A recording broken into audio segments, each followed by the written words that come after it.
দেশের সরকারি হাসপাতালগুলোতে আজকে ন্যূনতম 10 থেকে 12,000 মানুষ ফ্লোরে শুয়ে আছে। এর মানে এই 10 থেকে 12,000 শয্যা সম্প্রসারণের আগ পর্যন্ত তো আসলে কোনোভাবেই মানুষকে আসলে চিকিৎসা দেওয়া সম্ভব নয়। প্রতিষ্ঠানের মান নির্ধারণের ক্ষেত্রে সরকারি বেসরকারি প্রতিষ্ঠানের, সেটা শিক্ষা হোক আর স্বাস্থ্য সেবাদানকারী হোক, সকল প্রতিষ্ঠানের মানের ক্ষেত্রে একই মান অর্জন করতে হবে। প্রফিট আর প্রফিটিয়ারিংয়ের মধ্যে আসলে পার্থক্য আছে। আমরা অবশ্যই আপনাদের ন্যায়সঙ্গত মুনাফার জন্য পক্ষে, কিন্তু এই অন্যায় মুনাফা তো অবশ্যই বন্ধ হওয়া দরকার।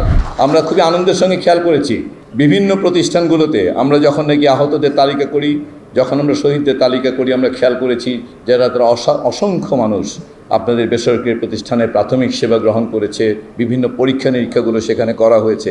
আমরা এরকম একটি ট্রানজিশনাল পিরিয়ডে যখন এই ধরনের সাহায্য সহযোগিতা আপনাদের প্রতিষ্ঠানকে ঝুঁকিগ্রস্ত করতে পারত, সেই সময় আপনারা যেভাবে এই অভ্যুত্থানের পক্ষে দাঁড়িয়েছেন সেজন্য আপনাদের কাছে গভীরভাবে কৃতজ্ঞ। আমরা আশা করি যেই কারণে এই অভ্যুত্থান হয়েছে, যে বৈষম্য বিরোধিতার কারণে অভ্যুত্থান হয়েছে, সেটা প্রধানত যে কয়েকটি জায়গায় বিরাজ করে, তার মধ্যে অর্থনৈতিক বৈষম্যের পরেই যেটা রিফ্লেক্টেড হয় সবচেয়ে বেশি, সেটা হচ্ছে স্বাস্থ্য খাতের বৈষম্য।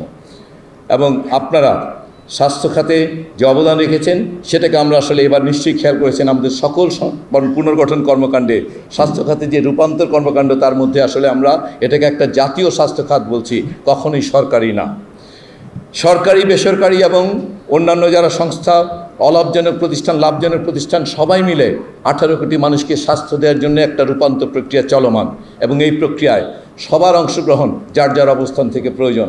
তা না হলে 18 কোটি মানুষকে আসলে একটি সরকার অথবা বেসরকারের পক্ষে কোনোভাবেই সেবা প্রদান করা সম্ভব নয়। এখন এই সুসমন্বয়টি দরকার। এখানে একটি সীমানা আছে। অবশ্যই মুনাফার জন্য স্বাস্থ্য খাত, অমুনাফার জন্য স্বাস্থ্য খাত এবং সেবার জন্য স্বাস্থ্য খাত, এই 3টি খাতের মধ্যে একটি যথাযথ সমন্বয় আসলে বাংলাদেশকে একটি জাতীয় স্বাস্থ্য খাতের দিকে এগিয়ে নিয়ে যেতে পারে, বা জাতীয় স্বাস্থ্য ব্যবস্থার দিকে এগিয়ে নিয়ে যেতে পারে। বিশ্বে অজস্র মডেল আছে এগুলো নিয়ে। এই সমস্ত বিভিন্ন মডেল নিয়ে অনেক পরীক্ষা নিরীক্ষা যাচাই বাছাই হয়েছে। সংস্কার কমিশন সুপারিশ দিয়েছে। আমরা দেশ বিদেশে যত বাঙালি বিশেষজ্ঞ এবং যত বিদেশি বিশেষজ্ঞদের এই বাংলাদেশে কাজ করার অভিজ্ঞতা, তাদের প্রায় অধিকাংশের সঙ্গে আমরা যোগাযোগ করার চেষ্টা করেছি। এমনকি আমি আসার আগ মুহূর্তে আমাকে যখন ডক্টর শামীম বইটা দিলেন, আমি একটি চ্যাপ্টারই শুধুমাত্র দেখেছি যেখানে রিফর্ম সম্পর্কে তিনি কি বললেন। আমরা বলতে চাচ্ছি, দেশের সকল বিশেষজ্ঞের মত নিয়ে বাংলাদেশের 18 কোটি মানুষকে একটা মানসম্মত স্বাস্থ্যসেবা পৌঁছে দেওয়াটাই আমাদের, এই রূপান্তর হচ্ছে আমাদের অঙ্গীকার। এবং আপনারা আপনাদের অবস্থানে অবশ্যই আপনারা প্রচুর টাকা বিনিয়োগ করেন, সেই বিনিয়োগের একটি লজিক্যাল রিটার্ন দরকার, একটা যুক্তিসঙ্গত মুনাফা দরকার, এবং সেটার বিকাশের জন্য যে প্রয়োজনীয় মুনাফা, সেটার জন্য জায়গা থাকা দরকার। কিন্তু একই সাথে সারা দেশের সাধারণ মানুষের, আমরা আজকে যখন কথা বলছি আপনার সঙ্গে, এই দেশের যত পরিমাণ মানুষ সরকারি হাসপাতালে, তার চেয়ে বেশি পরিমাণে মানুষ বেসরকারি হাসপাতালে আছে। আজকাল প্রায়ই ঢাকার ক্লিনিকগুলোতে বা বড় হাসপাতালগুলোতে কেবিনে ভর্তির জন্য সুপারিশ করতে হয়। তার মানে সারা দেশের স্বাস্থ্য কাঠামো বা চিকিৎসা কাঠামো এখনও এই দেশের সাধারণ মানুষ, তারা হয় টাকা দিতে পারেন অথবা নাই পারেন, তাদের চিকিৎসা দেওয়ার জন্য আসলে এখনও যথেষ্ট নয়। আপনাদের সঙ্গে যখন কথা বলছি, দেশের সরকারি হাসপাতালগুলোতে আজকে ন্যূনতম 10 থেকে 12,000 মানুষ ফ্লোরে শুয়ে আছে। তার মানে কোন মানুষটি ফ্লোরে শুয়ে থাকে? যার আসলে কোনো আর্থিক সামর্থ্য নেই কোথাও যাওয়ার, কিন্তু তার চিকিৎসা প্রয়োজন। এর মানে এই 10 থেকে 12,000 শয্যা সম্প্রসারণের আগ পর্যন্ত তো আসলে কোনোভাবেই মানুষকে আসলে বিছানায়, অন্তত একটা বসিয়ে বিছানায় রেখে আসলে চিকিৎসা দেওয়া সম্ভব নয়। এরকম একটা ভঙ্গুর, দুর্বল, দীর্ঘদিন যাবৎ অবহেলিত একটি স্বাস্থ্য খাতকে পুনর্গঠন, পুনর্নির্মাণ অল্প সময়ের কাজ না। আমরা এখানে সেই জন্য এটা শুধুমাত্র পুনর্গঠন প্রক্রিয়াটা শুরু করে যাচ্ছি, আপনাদের সামনে কথাগুলো বলে যাচ্ছি, যেন আপনারা আপনাদের মস্তিষ্কে এগুলোকে ধারণ করে আগামী দিনে যারা নীতি নির্ধারণ করবেন, তাদের উপর আপনারা একটা ইতিবাচক চাপ তৈরি করেন। এই রাষ্ট্রটা বা এই দেশটা স্বাধীন হওয়ার পর এটা তখনই অর্থবহ হবে যদি এটা সত্যি সত্যি 18 কোটি মানুষকে তাদের প্রয়োজনের মুহূর্তে একটা মানসম্মত চিকিৎসা পৌঁছে দিতে পারে।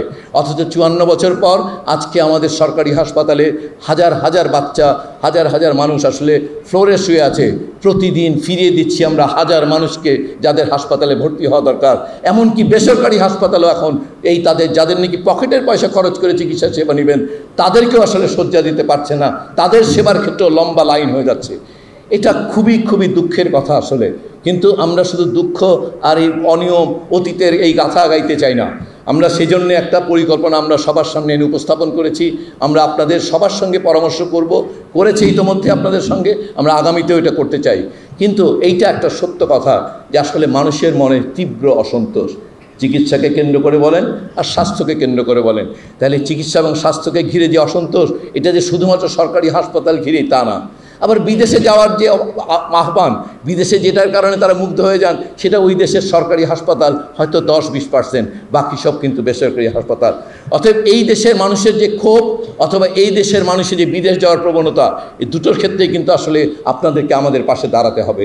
সরকারের পাশে বেসরকারি খাত না দাঁড়ালে, এই এনজিও খাত যারা নাকি গণস্বাস্থ্যের মতন যারা স্বাস্থ্যসেবা দেন বিনামূল্যে বা কম মূল্যে, এই সকল প্রতিষ্ঠানগুলো যদি একসাথে কাজ না করে, একটা দেশের পক্ষে আসলে স্বাস্থ্যসেবাকে পুনর্গঠন করা সম্ভব না। এখন সেইখানে প্রশ্নটা কি, মানুষের মনে অসন্তোষটা কি, আপনারা কিন্তু ভালোভাবে জানেন।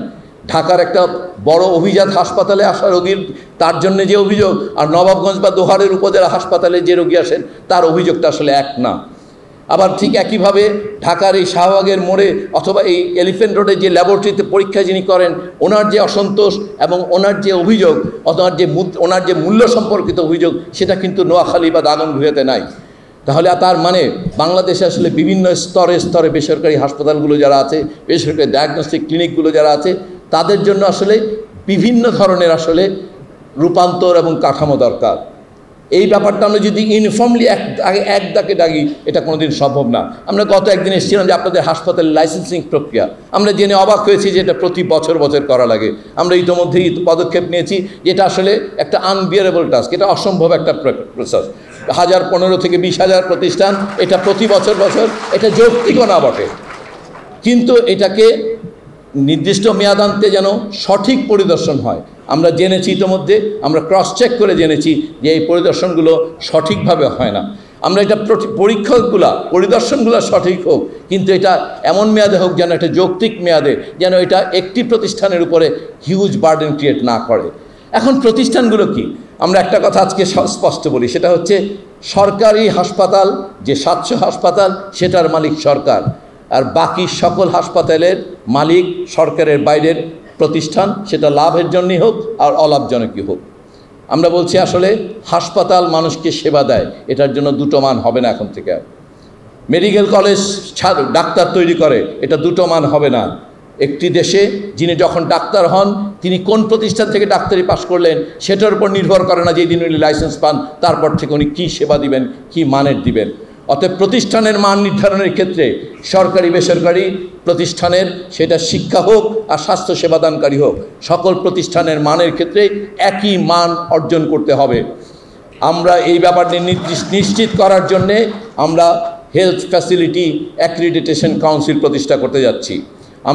আমরা চাই যে সরকারি হাসপাতালের পরিচালক তিনি শুধুমাত্র সরকারি হাসপাতালগুলোর জন্য জবাবদিহিতা করবেন, সরকারি প্রতিষ্ঠানের মান উন্নয়নের জন্য চেষ্টা করবেন।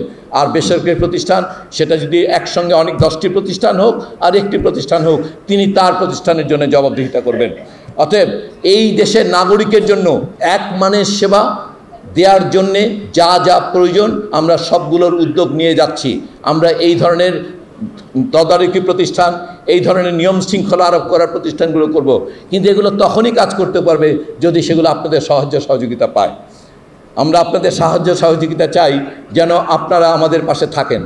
এই রূপান্তর প্রক্রিয়ায় একটা বাধা আগামীতে যারা রাজনৈতিক সরকার প্রতিষ্ঠা করবেন তাদের মাধ্যমে আপনাদের সঙ্গে তাদের ঐক্য, এই অনেক বিষয় আশয়ের উপর 18 কোটি মানুষের স্বাস্থ্য নির্ভর করবে।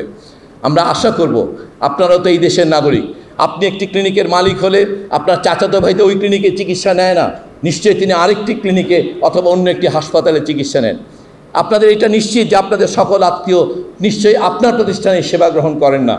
তাহলে এই জাতির অংশ হিসেবে, এই দেশের নাগরিক হিসেবে আপনারা নিশ্চয়ই সকল মানুষের জন্যে, এমনকি আপনার নিকট আত্মীয়ের জন্যে, যেমন আমরা চিকিৎসকদের সমাবেশে প্রায়ই বলি যে চিকিৎসক আমার ব্যক্তিগত পরিচয় হয়তো কিছু দূর পর্যন্ত তিনি সেবা গ্রহণ করতে পারেন, কিন্তু সারা দেশে অন্যান্য প্রতিষ্ঠানে যখন উনি সেবা নেন সেটার যদি একটা ন্যূনতম মান থাকে তাহলে তো আমার নিকট আত্মীয়ের জন্যও সেটা ঝুঁকিপূর্ণ। অতএব আশা করব আপনারা আমাদের এই যে পরিবর্তনের প্রস্তাবগুলো আনছি আমরা অবশ্যই আপনাদের যেই সকল বিভিন্ন জিনিস আমরা ইতিমধ্যে ব্যক্তিগত পর্যায়ে লিখিতভাবে আপনাদের কাছ থেকে জেনেছি যে আপনাদের প্রতিষ্ঠানগুলোর সমস্যাগুলো কী, আমরা সেগুলো সমাধানের ব্যাপারে ইতিবাচক ভূমিকা রাখতে চাই। কিন্তু এখানে একটা শব্দ কষ্ট নেবেন না, সেটা হচ্ছে যে প্রফিট আর প্রফিটিয়ারিংয়ের মধ্যে আসলে পার্থক্য আছে। আমরা অবশ্যই আপনাদের ন্যায়সঙ্গত মুনাফার জন্য পক্ষে, কিন্তু এই অন্যায় মুনাফা তো অবশ্যই বন্ধ হওয়া দরকার। তদুপরি সেই অন্যায় মুনাফা যদি পরিবহন খাত না হয়, সেই অন্যায় মুনাফা তো আসলে কোনো খাতের জন্যই গ্রহণযোগ্য নয়, কিন্তু চিকিৎসা খাতে, স্বাস্থ্য খাতে তো আসলে অন্যায় মুনাফা কোনোভাবেই গ্রহণযোগ্য নয়। আপনাদের ন্যায়সঙ্গত মুনাফা হিসেব করে বলবেন আপনারা, এটার পক্ষে নিশ্চিত থাকেন আমরা আইন প্রণয়ন করার চেষ্টা করে যাব। আমরা আপনাদের যে রিটার্ন অন ইনভেস্টমেন্ট, আপনাদের লজিক্যাল রিটার্ন অন ইনভেস্টমেন্ট আপনারা আপনাদের সংগঠনের মাধ্যমে আমাদেরকে বলবেন। আপনাদের প্রোগ্রেসিভ যে আপনাদের যে পর্যায়ক্রমে আপনাদের যে বিকাশ হবে, সেই বিকাশের জন্য যতটুকু মুনাফা প্রয়োজন এবং যেই খাতে যেইভাবে বিকাশ করতে চান, এবং এটি জেলা হাসপাতালে বিকাশের জন্য যেই পরিমাণ পুঁজি প্রয়োজন, একটা মহানগরের জন্য তো নিশ্চিত তার চেয়ে বেশি পুঁজি প্রয়োজন। আমরা এই বাস্তবতার সঙ্গে আমরা পরিচিত, আমরা এটাকে মেনেই করতে চাই, কিন্তু আমরা অন্যায় মুনাফার সুযোগ বন্ধ করতে চাই।